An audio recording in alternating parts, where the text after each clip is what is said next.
Mukesh mills में, जिसने गौरव तिवारी को भी कंफ्यूज कर दिया था। मुकेश मिल्स मुंबई के one of the most haunted places में से एक है। साल 1980s में अचानक यहाँ किसी वजह से आग लग गई थी, तब से ये वैसे का वैसा ही पड़ा है। सालों से यहाँ बहुत सी भूतिया कहानियां और एक्सीडेंटल डेथ्स की खबरें आती रही हैं। यहाँ बहुत सी फिल्म्स की शूटिंग भी हुई है, लेकिन क्रू वाले सनसेट के बाद यहाँ कभी नहीं रुकते थे। तो जब गौरव तिवारी मुकेश मिल्स में अपनी टीम के साथ गए थे, तब उन्होंने भूत तो बिल्कुल भी एक्सपेक्ट नहीं किया। वो बस यहाँ हो रही चीजों के पीछे की वजह खोजना चाहते थे। जब रात हुई तो अचानक पूरा एटमॉस्फेयर बदल गया। कुछ जगहों पर टेम्परेचर अचानक कम हो गया। गौरव के इंस्ट्रूमेंट्स में अनयूजुअल इलेक्ट्रोमैग्नेटिक फ्लक्चुएशंस दिखाई देने लगे।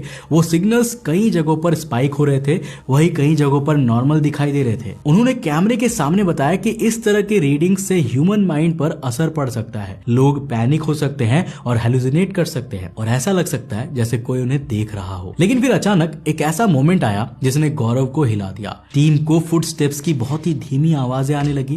कैमरा चालू थे, कोई भी हिल तक नहीं रहा था, लेकिन फुटस्टेप्स की आवाजें तब भी आ रही थी। उन्हें आसपास कोई भी दिखाई नहीं दे रहा था। कुछ देर बाद क्रू के लोग अचानक अजीब सा फील करने लगे, जैसे उन्हें बेहोशी सी आ रही हो। कुछ लोगों ने कहा कि कोई उनके कान में उनका ही नाम पुकार रहा है। गौरव तुरंत अपने क्रू को लेकर बाहर की तरफ निकल गया और सबको बताया कि डर और एनवायरनमेंट की वजह से ब्रेन कंफ्यूज हो जाता है और लॉजिक के बारे में भूल जाता है। इन्वेस्टिगेशंस के बाद गौरव पक्के तौर से कभी नहीं बता पाया कि मुकेश मिल्स में सच में घोस्ट रहते थे या नहीं, लेकिन अंत में उसने ये जरूर कहा कि यहाँ हर चीज पैरानॉर्मल नहीं है, लेकिन हर चीज नॉर्मल भी नहीं है। अब ये स्टेटमेंट खुद गौरव तिवारी के मुंह से सुनना व्यूअर्स के लिए बहुत ही शॉकिंग होता था, क्योंकि उन्हें पूरा यकीन हो गया था कि अगर गौरव तिवारी बोल रहे हैं तो जरूर ये सच ही होगा। लेकिन गौरव की एक बात थी जो बहुत सारे लोगों को नहीं पता है। देखो, गौरव पैरानॉर्मल चीजों को इतने ज्यादा साइंटिफिक पॉइंट ऑफ व्यू से देखा करते थे कि उन्होंने रिलीजियस बिलीफ में यकीन करना ही छोड़ दिया। जब इंडिया में किसी भी बच्चे को डर लगता है तो उसके माता पिता उसे हनुमान चालीसा पढ़ने को कहते हैं। मुझे यकीन है कि आप भी हनुमान चालीसा पढ़ के